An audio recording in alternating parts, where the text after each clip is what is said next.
Hello, America, and welcome to the Glenn Beck program. It is Memorial Day, and to all the men and women serving all over the globe for our country, and to those who have served, and to everyone else who has lost a family member or a friend in the service of our country, we honor you, we salute you, and Godspeed. We honor you because you have given us the opportunity and the right to be able tonight to question our government. We have an hour-long special for you tonight. If you've been watching this program over the last month, you've probably seen us talk about one of the biggest scams I think we have seen in America. It involves some of those powerful banks and politicians, the unions, and the President of the United States. We've been calling it Crime Inc. It is a group of government insiders who stand to make money off of cap-and-trade legislation if it passes. I have a feeling it will. It's an operation to collapse the system and fundamentally transform it, while you stay poor and others become rich. Tonight we're going to show you some of the highlights of Crime Inc., starting first at the beginning, when we first broke this story. We've come a long way since then, but there's no place we can start except for the beginning. There's a lot more to be uncovered and exposed. We're not done yet, and we need your help, America. Because you, watchdogs, people that watch this program and tip us off, you're the ones who brought this story to our attention in the first place. It all started when I asked you to send me tweets and email tips on stories you think we should know about. And they poured in. This one came from a watchdog about Chicago, and it caught my eye late last week. Chicago and the climate exchange. In case you don't know what the climate exchange is, CCX, Chicago Climate Exchange, you didn't even know it existed, it does.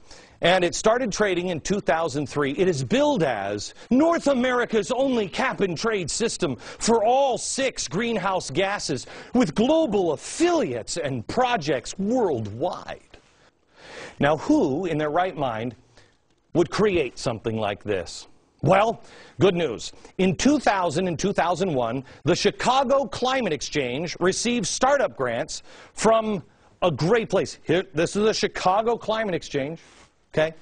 They needed money. Where'd they find that money? The Joyce Foundation. Joyce sounds nice. Who is she? Well, she apparently has a lot of money. We don't know who gives her all the money because that's kind of secret stuff. That's private information, you know. By the way, the Joyce Foundation, bigger than the George Soros Tides Foundation. Yeah, it's kind of like that, but bigger. In fact, so big that the Joyce Foundation funds the Tides Foundation. If you don't know who the Tides Foundation is, look it up or refer back to an earlier episode. They also give money to, well, John Ayers, Bill Ayers' brother. Remember Bill Ayers? Yeah. Definitely not a friend of Barack Obama. Doesn't know him. Definitely nowhere near Barack Obama. Joyce Foundation gives money to John Ayers, Bill's brother. Think of the Joyce Foundation as a place where the uber-rich and powerful liberals dump their money so they can spread their cash around to their pet projects without any kind of direct link. Kind of, if it were The Sopranos, money laundering. But this is definitely not The Sopranos. There was one influential member on the board, I don't have it, one influential member on the board of the Joyce Foundation, this company. Very influential. At the time the Chicago Climate Exchange was created. And he made sure that they got the money.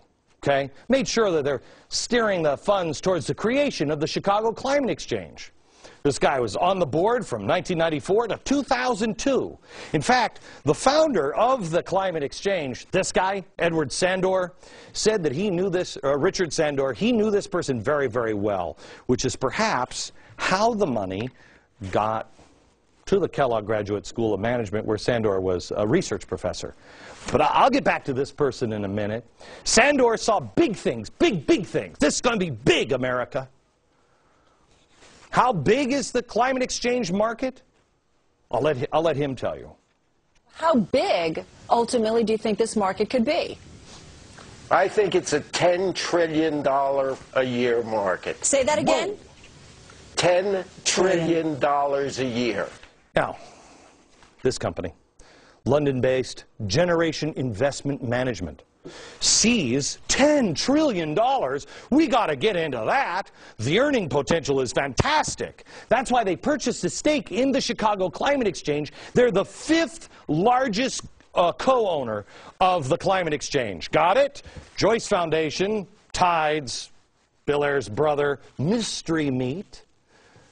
This guy helps funnel the money to Climate Exchange. This guy says it's worth $10 trillion. This company over in England says $10 trillion.